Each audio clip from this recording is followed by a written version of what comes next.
Ramadan. Né à Genève, professeur d'islamologie à Oxford, il est le porte-parole des musulmans européens.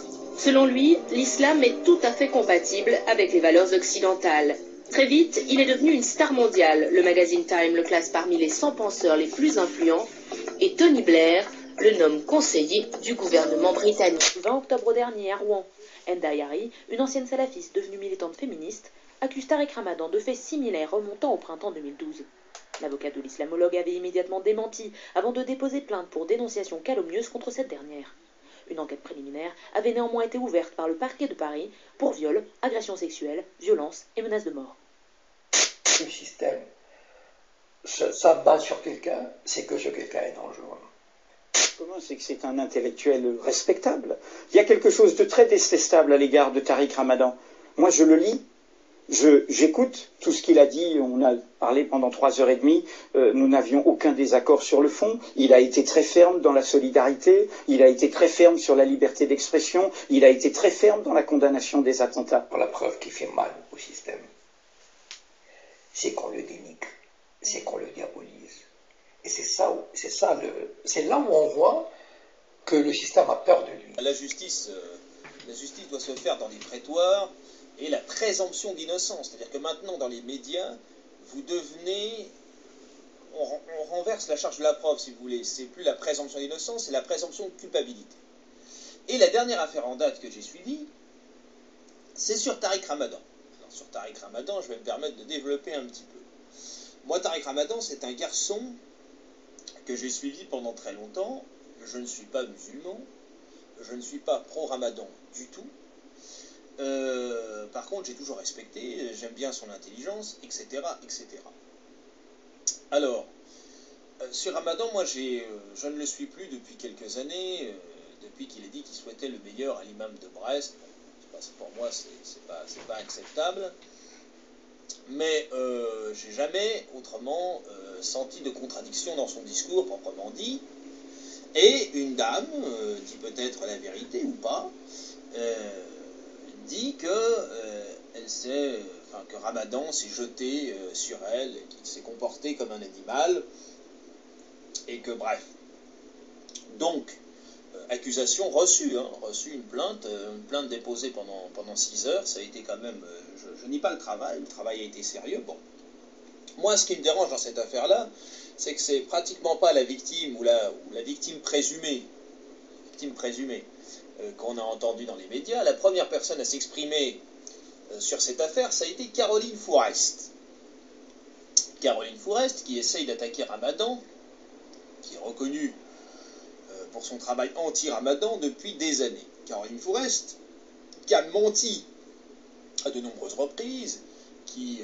les livres de Ramadan, par exemple, dans son bouquin Frères Tariq qu'on a montré, les Frères Tariq qu'on a montré à la télévision et dans les médias de façon répétée, elle a censuré les conclusions de M. Tariq Ramadan.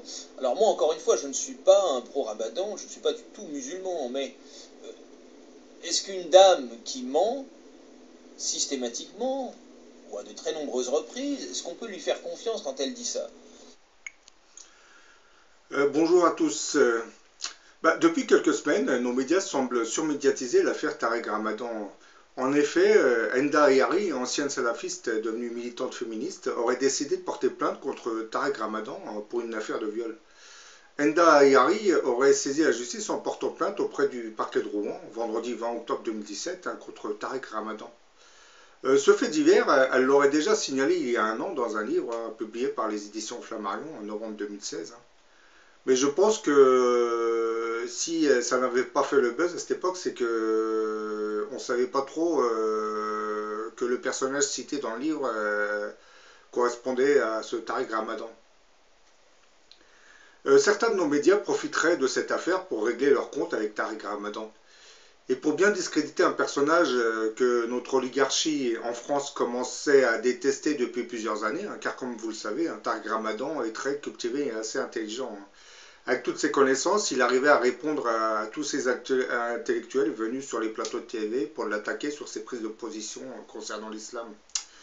L'oligarchie en France reprocherait à Tariq Ramadan de trop défendre l'islam. Et oui, c'est cela le problème. C'est la raison pour laquelle aujourd'hui, ce réseau médiatique, qui est désormais entre les mains de l'oligarchie, hein, se déchaîne contre Tariq Ramadan en diffusant sur tous les médias le récit de Enda Ayari, où elle explique en détail la fameuse nuit où elle aurait été violée par un certain Zoubeir alias Tariq Ramadan.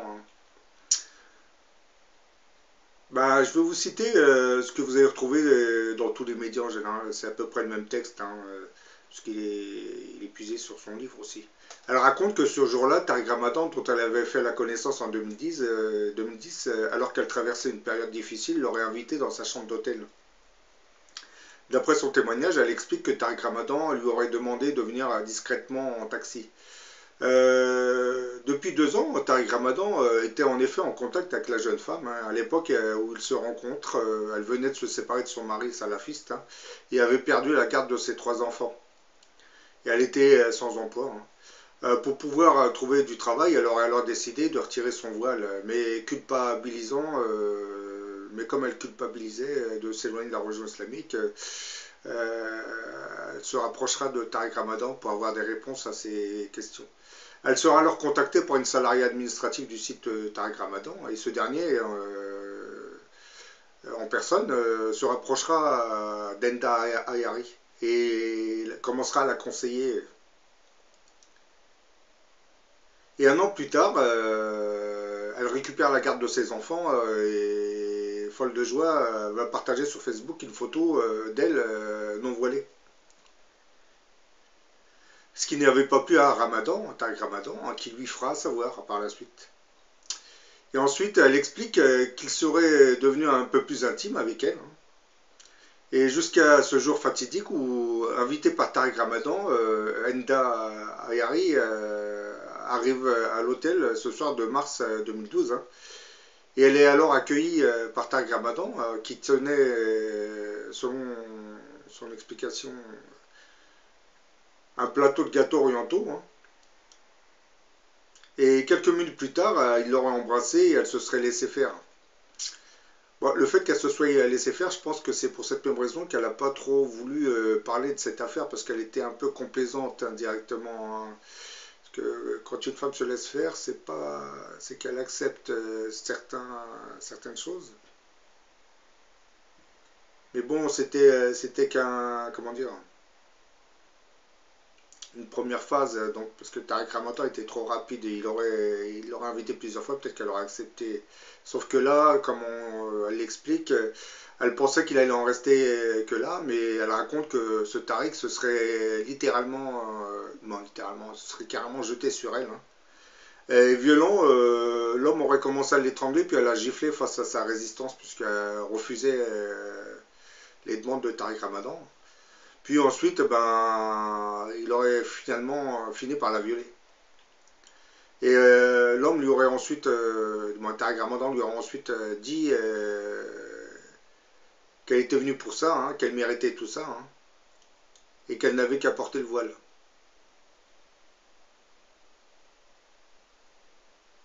Le système laïque qui régit notre société exploite ce fait divers pour discréditer définitivement Tariq Ramadan. Mais bon, beaucoup d'entre vous ne connaissent pas, ne savent pas qui est ce fameux Tariq Ramadan, donc je vais vous faire un petit récapitulatif. Tariq Ramadan, c'est le petit-fils du fondateur en Égypte de l'organisation des frères musulmans, dont l'idéologie imprègne aujourd'hui l'Union des organisations islamiques de France, l'UOIF. Son père, Saïd Ramadan, est le créateur à Genève du centre islamique. Le frère de Tariq, Hani Ramadan, lui dirigerait aujourd'hui cette affluente institution. C'est en 1993 que Tariq Ramadan fera son apparition dans le paysage médiatique français. Il a alors 31 ans et il a déjà une forte personnalité. Dans ses conférences, Tariq Ramadan plaide auprès des musulmans les avantages et les acquis de la laïcité. Et la même année, il fait une apparition sur le plateau de l'émission La Marche du siècle. Loin des clichés du musulman inculte que certains médias aiment à véhiculer, sa personnalité et son charisme et son aisance rhétorique vont le rendre célèbre. Et à partir de cet instant, Tariq Ramadan commencera à être convié et invité à de nombreux débats par des associations, des universités. Et 1 an plus tard, en novembre 1995, en pleine psychose des attentats attribués aux islamistes du GIA algérien, le ministre de l'Intérieur, Jean-Louis Debré, va lui interdire l'accès au territoire. Mais bon, cette décision fera un scandale. Le ministre, se trouvant dans l'incapacité de trouver le moindre élément de preuve à l'appui de ces accusations, puisqu'on l'accusait sans preuve, c'était l'époque où on s'attaquait à tout ce qui véhiculait la religion islamique. C'était considéré comme une personne complaisante avec les terroristes qui attaquaient la France. Surtout qu'aujourd'hui, on sait que certaines de ces attaques étaient l'œuvre des services secrets de l'armée algérienne, du moins d'une certaine branche de l'armée algérienne. Ça prête à rire l'attitude du gouvernement français de l'époque. Ça aurait été mieux qu'il s'attaque directement à la vraie source du problème, et non à des islamistes imaginaires qui auraient commis ces attentats sur le sol de France. Parce que les attentats en France, c'est pas compliqué. Quand vous regardez à long terme, les attentats, à qui profite le crime en gros? Les attentats à Paris, le crime ne pouvait profiter qu'au régime militaire algérien, donc méditez sur cela.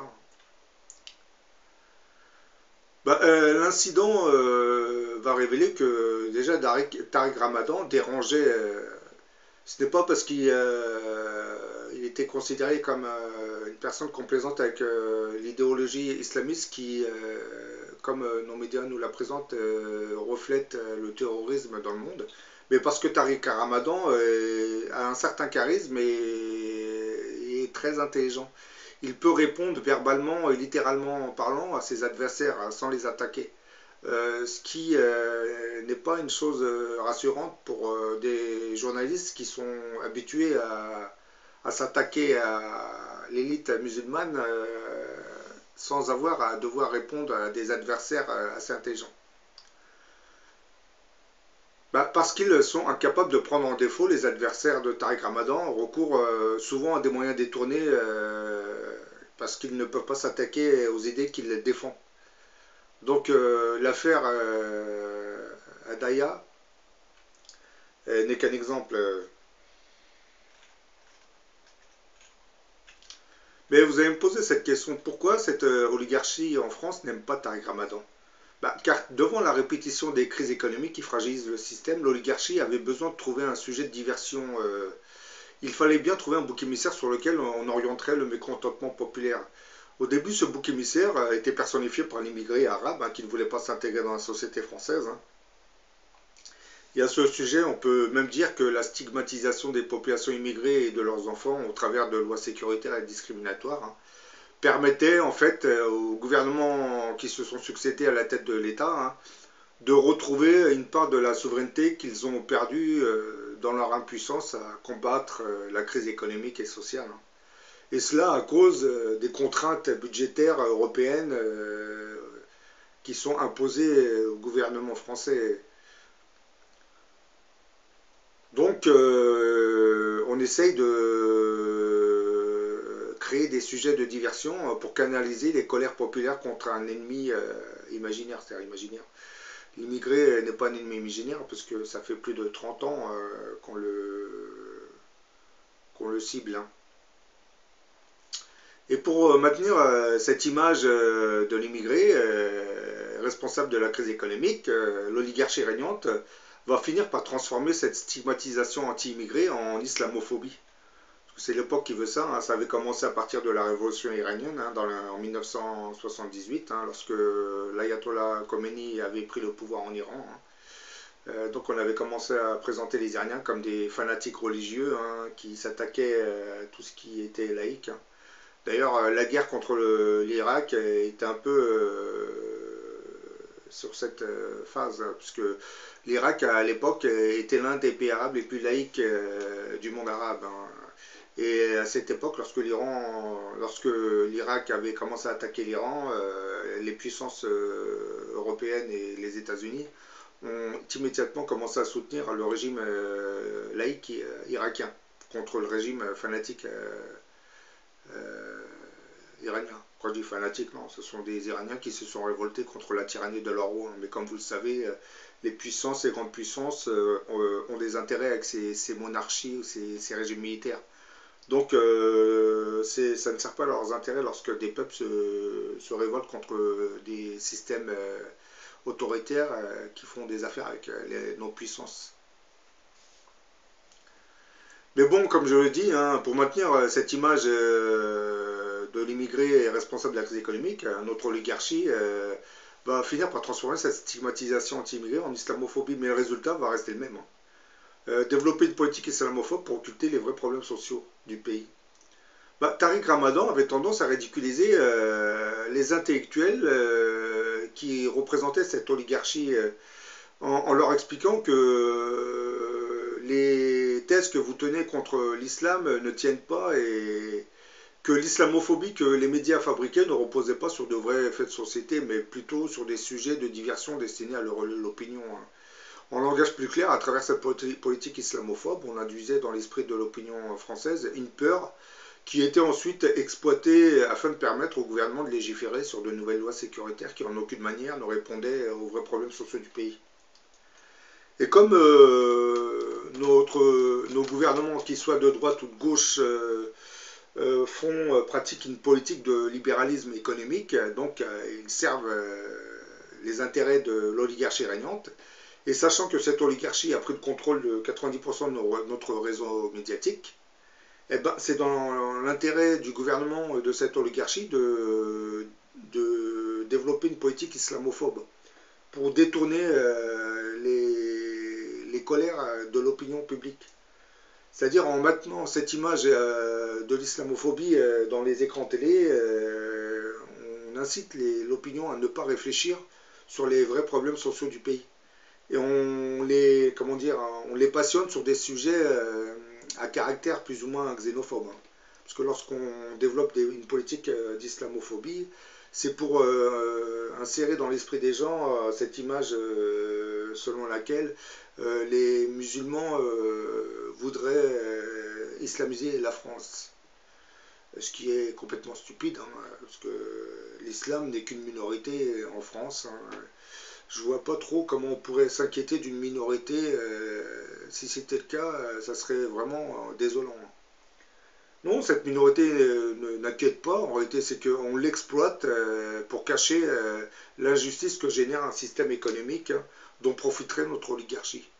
Ah, c'est une stratégie, qu'est-ce que vous voulez? Et Tariq Ramadan se déchaîne contre lui parce que lui, il a tendance à défendre l'islam. Donc ça casse un peu la stratégie de cette oligarchie, hein, qui, elle, veut exploiter l'islamophobie pour nous détourner de nos vrais problèmes sociaux.